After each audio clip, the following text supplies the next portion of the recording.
Hello and welcome to Kitchen Counter Crafts. If you like this video, would you please like, comment, share, and subscribe. Today I'm going to do a review of the Tudor Armor Retro 51 fountain pen. And I've already done a Retro 51 fountain pen, and it was the Pride and Prejudice. And so I just wanted to do this one, not so much because of the pen itself, and it's not an unboxing, I've actually used it, but because it has some special meaning, especially because of the Tudor Armor. So I just wanted to explain that part of it. So Retro 51 has several different, I guess, collections. One is Smithsonian. There's also literary writers, and that is where the Pride and Prejudice pen comes from. And then they have the Met. So these are things that are on display at the Metropolitan Museum. And this one is Tudor Armor. And so I was kind of interested in this mainly because I love the Tudors, and I just find that period of history very interesting. And so inside this tube wrapped up was what this pen is about. And so if you take a look here, this is the armor of George Clifford, the 3rd Earl of Cumberland. And it was made under the direction of Jacob Halder, and I'm just reading from this paper. And it was documented in England 1558 to 1608. And the armor was made of steel, gold, leather, and textile in 1586. Now, what this does not tell you, and what I had to kind of dig up, was trying to figure out a little bit more as I focus in here. Sorry about the whiplash. What are the things that are on the pen, and what is the significance? So armor during the time of Elizabeth I, and even prior to that, was embellished with all different types of things. So the artisans really did a lot of work and put in symbolism and into their work. So I'm actually just going to start with the pen. So it has the Met on here, which I think is actually really cool. And the pen is kind of a antique brass gold, and it is metal. So very interesting pens that they are putting out in these collections. So it says the Met also around the top, and right underneath the finial is this kind of like a guilloche type of work. And then it has the Met by Retro 51, and then it has a number 0434. I'm guessing that's how many they've made, and it has actually a really nice clip to it. But I wanted to get this also in the daylight because I was thinking that this is more of like a, I don't know, like a burgundy color, but it's not. It's black. It's black and gold. So if you are a football fan, I guess you would like the fleur-de-lis for the Saints. That's not even the right color for them, I'm sure. I don't know sports, but I'm just kind of pretending here. And so, what I do know is work that was done for Elizabeth I. And so on the pen, there are some really, really interesting things, because on the armor of George Clifford, you find the same exact things that were made, and it's super cool. So I'm going to just start with the more obvious, which is the Tudor rose, and the rose stood for the Tudors and their line. The fleur-de-lis, though, is French, so it is, I guess, the flower of life. It is a lily type of a flower. It has 3. It symbolizes the Trinity, but it really is French. And that is a nod towards Elizabeth I's claim to the French throne. So she also just claimed that England owned France, and because of the prior historic line. And so you have the fleur-de-lis, and then you also have the Tudor rose kind of connected together, if you will. So see, they're connected in that. So I thought that was very interesting, especially on the armor. And then on this part of the armor detail, you find 2 E's So large E's and then smaller E's, and they're back to back. So they are the intertwined E's for Elizabeth I. And so she would use that as her symbol. So each of the monarchs had their own symbols. And of course, Henry, her father, Henry VIII, the one famous for beheadings, used the Tudor rose. Also, her mother, Anne Boleyn, used the pomegranate for her symbol. So anyway, just total asides here. So those are the things that I thought were just really, really neat. And if you look at the armor, you can actually see where they got this information from, or the detail on the pen. Isn't that cool? I just thought that's so cool.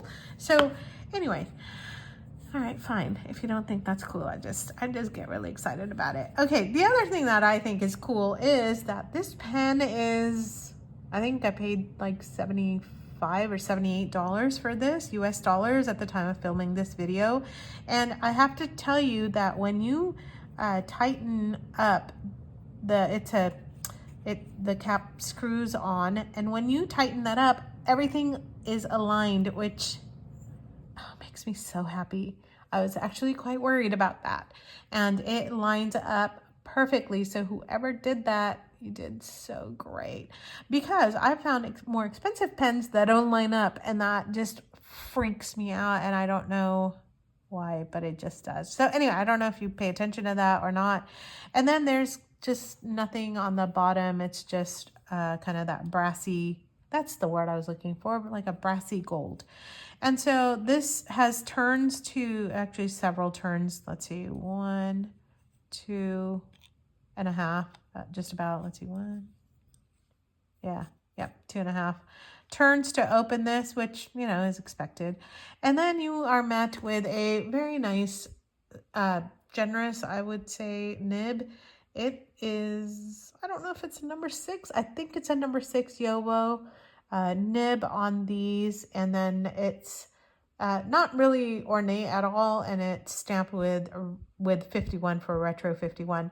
Now, a pet peeve of mine, everything else is gold. Wish the nib was also gold, but it's not. It's just the basic steel with really not much to look at in the feed. And then one of the nice things they do is they give you 2 small cartridges, the mini ones, but they also give you a very nice converter to this. So you have that. And then I wrote with it already here that I purchased from Farney's Pens, and also then put my art in with some of the information just so I can capture it here and have that as well. So I'll do a writing test. Let's see. Sorry, it's buried here.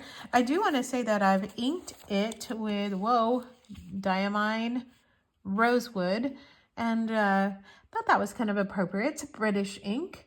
It's Ode to Britain, and then also Rosewood for the Tudor Rose. So yeah, I was feeling a little poetic. All right, so let's go with this here.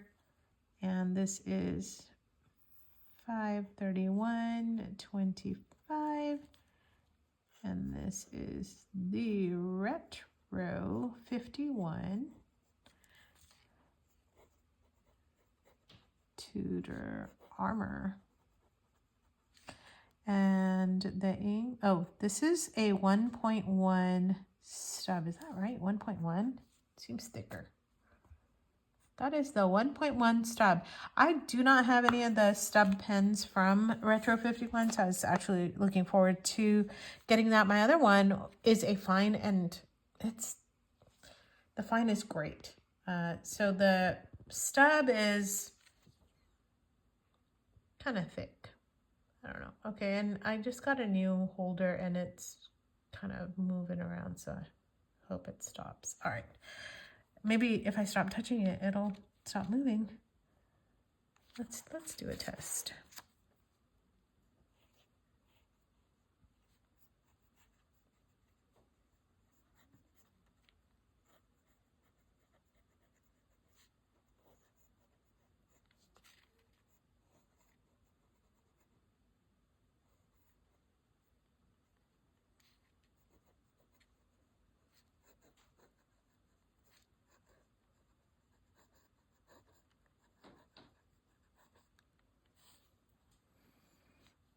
And actually a really nice stub. Has quite a bit of line variation. And it's not flex, but side to side is very thin. The downstrokes, you get that kind of nice difference in writing. I like a good stub nib. I am actually gonna show you and compare this to a TWSBI stub, so bear with me. Also, I didn't do a measure on this at all, so just a quick measure here. Oop. Right about 5.5 inches. A TWSBI is just about the same size. Uncapped, it is at 5. Uncapped is a little bigger. Actually, quite a bit bigger, about 1/2 inch bigger. Now, whoa, this can be posted. I don't post mine just because I don't want to mess up any finishes. I don't want to do that. And this is not engraved on here, so I'd be a little concerned about the finish. So I just wanted to compare nibs for you though on the two in case you are wondering what that looks like. So yeah, definitely a number 6 Yovo. TWSBI is almost always like a number 5. I have to say I adore TWSBI stub nibs. Absolutely adore them. I think they are some of the best anywhere, to be quite honest. But this stub nib is not too shabby. So I like it smooth. Yovo stub are always pretty smooth. No flex whatsoever. It is a steel nib. And so I don't know if you want a closer look at the two. There you go. All right. So that's all I have for today. I hope that this was informative and maybe even made you kind of think about this lovely pen from the Met. And Retro actually gives a portion of the pen proceedings to the Metropolitan Museum of Modern Art in New York City, which I did not get to see when I was in New York City, but I did go to the Penider store. So if you're interested, you can check that out. Yeah, I got priorities. It's fine. Anyway, until the next video, I will see you then. Bye.